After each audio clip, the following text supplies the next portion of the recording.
لقد أنزلنا إليكم كتابا فيه ذكركم أفلا تعقلون نحمده ونصلي على رسوله الكريم رب اشرح لي صدري ويسر لي أمري واحلل عقدة من لساني يفقهوا قولي رب يسر ولا تعسر وتمم بالخير آمین یا رب العالمین۔ السلام علیکم ناظرین، آئیے میں ایک بار پھر سے آپ کا استقبال کرتا ہوں ہمارے اس بیسک قرآن کورس میں، اور آج کا جو ہمارا ٹاپک ہے وہ یہ ہے جملہ اسمیہ میں حصر کا مفہوم پیدا کرنا،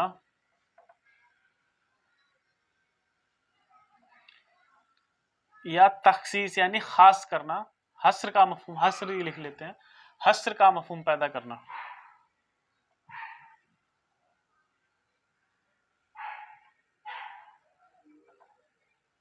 اب حصر مطلب اس سے مراد یہ ہے کہ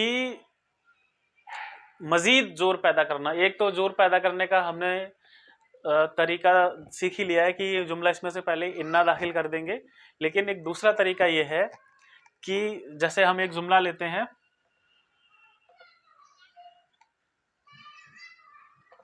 اللہ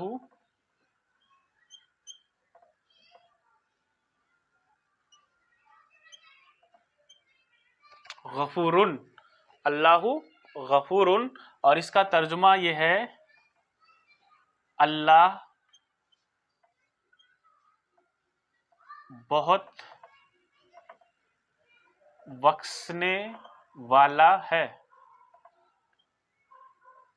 ٹھیک ہے نا، اللہ غفورن، اللہ بہت بخشنے والا ہے۔ اب یہ جو بہت میں نے کہا، یہ بہت کا مطلب کیسے آ رہا ہے، بہت کا مفہوم کیسے آ رہا ہے؟ یہ جو بہت ہے یہ غفور میں ہی ہے، یعنی اللہ غفورن، تو اس غفورن کا مطلب یہ ہے بہت زیادہ بخشنے والا۔ جیسے کہ غافر بھی ہو سکتا ہے، تو یہ لفظ ہے، اس ڈائی پر جو وزن آتا ہے یعنی غفورن، تو بہت زیادہ بخشنے والا۔ یہ غافر بھی ہوتا ہے، غافر کا مطلب ہوتا ہے بخشنے والا،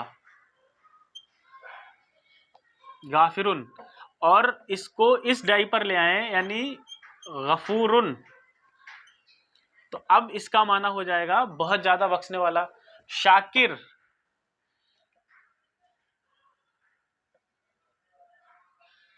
شاکرن یعنی شکر کرنے والا۔ اب اس کو اس ڈائی پر لائیں گے،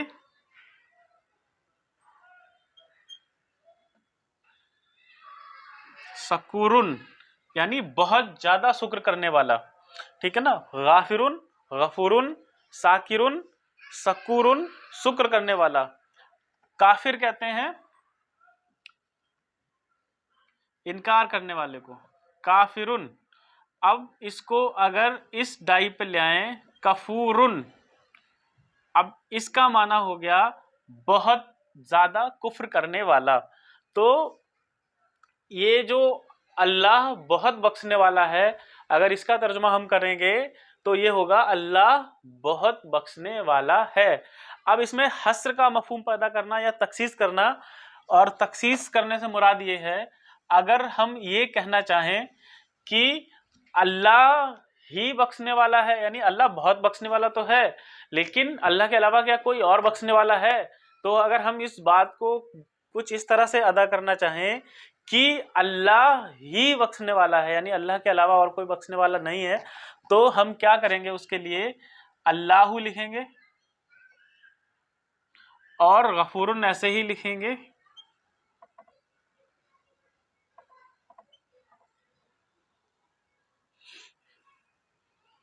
ٹھیک ہے، اللہ غفورن۔ تو اب ان کے بیچ میں جملہ اسمیہ میں یہ مبتدا یہ خبر، ٹھیک ہے نا، تو اللہ واحد خبر واحد، تو ان کی جو اس کے بیچ میں مبتدا اور خبر کے بیچ میں ایک ہم ضمیر لاتے ہیں جو کہ مبتدا کے مطابق ہوتی ہے، تو اللہ کے مطابق، اور جو ضمیر کون سی ہے؟ وہ ہے ہبا ہما ہم، ہیا ہما ہننا، انتا انتما انتم، انتی انتما انتنا، انا اور نحنو۔ تو اللہ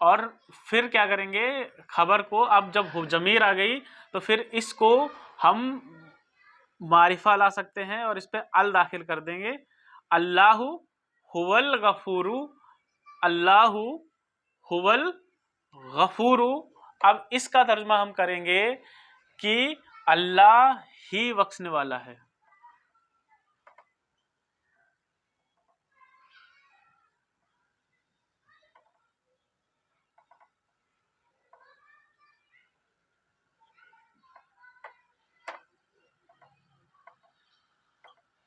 اللہ ہی بخشنے والا ہے. اگر ہم کہنا چاہیں جملہ اسمیہ بنائیں گے،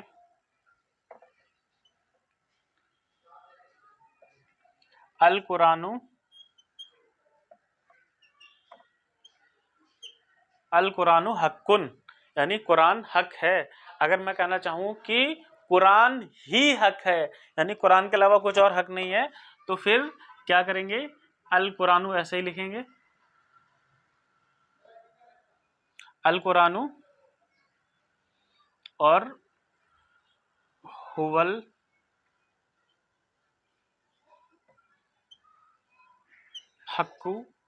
یعنی قرآن کے مطابق یہاں پر اس کی ضمیر لے آئے ہوا اور پھر اس کو الف لام داخل کر دیا، یعنی خبر کو معرفہ کر دیا، القرآن هو الحق.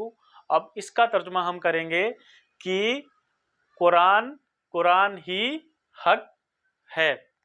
ٹھیک ہے، مزید اس کے بارے میں دیکھ لیتے ہیں.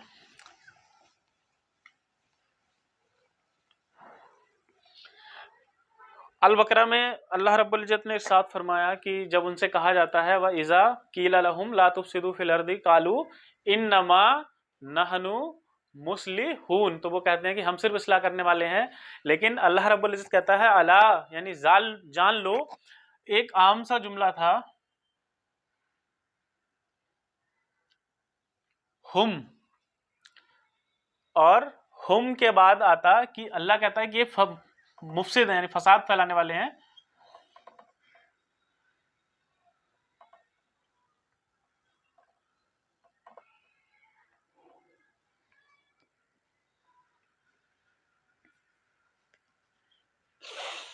ٹھیک ہے، ان، اور اس سے پھر اس سے پہلے ایک انا لگایا.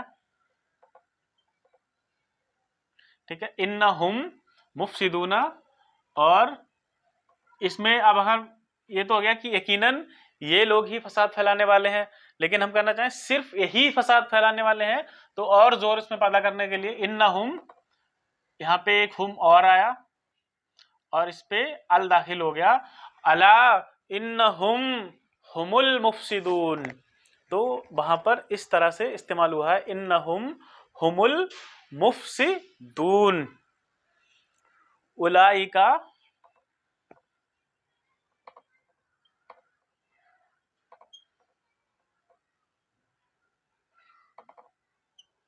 مفلحون.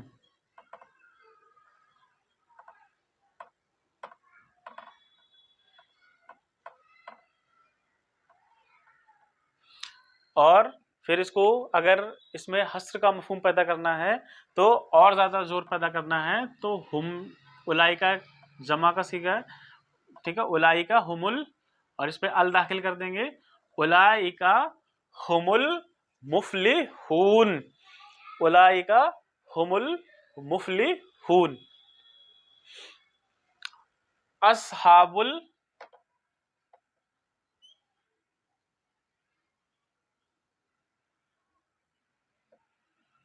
اصحاب صاحب کی جمع اصحاب. اب اصحابو لکھا تو آپ کا ذہن فوراً جانا چاہیے کہ یہ مضاف بن رہا ہے کیونکہ اس پر تنوین نہیں آ رہی ہے. اور اصحاب کنفرم کب ہوگا بات، جب اگلا اسم آپ کو حالت زر میں نظر آئے. اصحاب الجنتی، اصحاب کہتے ہیں ساتھی کو، اور جنتی یعنی اصحاب الجنتی جنت کے ساتھی، یعنی جنت والے جنتی لوگ. اصحاب الجنتی، اور کون ہے وہ،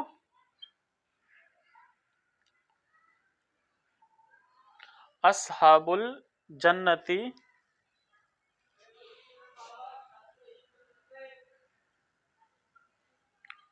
فائزون مطلب کامیاب ہونے والے. تو اصحاب الجنتی، اب یہ یہاں پر جمع کا صیغہ ہے، یعنی جمع جنت والے. تو اصحاب الجنتی اس کے بیچ میں ہم لفظ ہم داخل کریں گے، اور جب اس کو ملا کر پڑھتے ہیں تو یہ آپ کو پتا ہے کہ جب ہم کو آگے ملا کے پڑھتے ہیں تو اس پہ پیش آ جاتا ہے. تو اس کو اس طرح سے پڑھیں گے، اولئک ہم المفلحون اصحاب الجنتی ہم الفائزون. اس پر ال داخل کریں گے، اصحاب الجنتی ہم الفائزون، یعنی جنت والے ہی کامیاب ہیں. یہاں پر ترجمہ کریں گے یہی وہ لوگ ہیں جو کہ فلاح پانے والے ہیں، اور اصحاب الجنتی یعنی جنت والے یہی وہ لوگ ہیں جو کہ کامیاب ہونے والے ہیں. تو جب بھی جملہ اسمیہ میں حصر کا مفہوم پیدا کرنا ہوگا تو ہم مبتدا اور خبر کے درمیان ایک ضمیر لے آتے ہیں جو کہ مبتدا کے مطابق ہوتی ہے، اور اس طرح سے ہم اس میں جملہ اسمیہ میں حصر کا مفہوم پیدا کر سکتے ہیں. ٹھیک ہے، تو ابھی تک جو ہم نے پڑھا جملہ اسمیہ وہ سادہ سا جملہ اس میں پڑھا. انشاءاللہ تعالیٰ اپنے نیکسٹ ویڈیو میں ہم دیکھیں گے کہ جملہ اسمیہ کو منفی کیسے بنایا جاتا ہے. یعنی ابھی تک جو ہم نے پڑھا وہ یہ تھا کہ زید عالم ہے، اگر ہم یہ کہنا چاہیں کہ زید عالم نہیں ہے تو وہ ہم کس طرح بنائیں گے. اور امید کرتا ہوں بات یہاں تک آپ کو سمجھ میں آ رہی ہوگی، اور میری طرف سے پوری کوشش رہتی ہے کہ میرے امکان تک، میری نالج تک، جہاں تک ہو سکے میں آپ کو بات واضح کرنے کی کوشش کروں. پھر بھی اگر کوئی کمی رہ جاتی ہے تو آپ بتا سکتے ہیں اور پوچھ سکتے ہیں، کوئی سوال آپ کے ذہن میں ہے. اور باقی آپ سے گزارش ہے کہ جب بھی آپ ویڈیو کو دیکھیں تو اس کو لائک ضرور کر دیا کریں، اور اس کو ان لوگوں تک ضرور پہنچائیں جنہیں قرآن کو سیکھنے کی خواہش ہے. اور اللہ رب العزت آپ کو اس کا اجر بھی عطا کرے گا. السلام علیکم.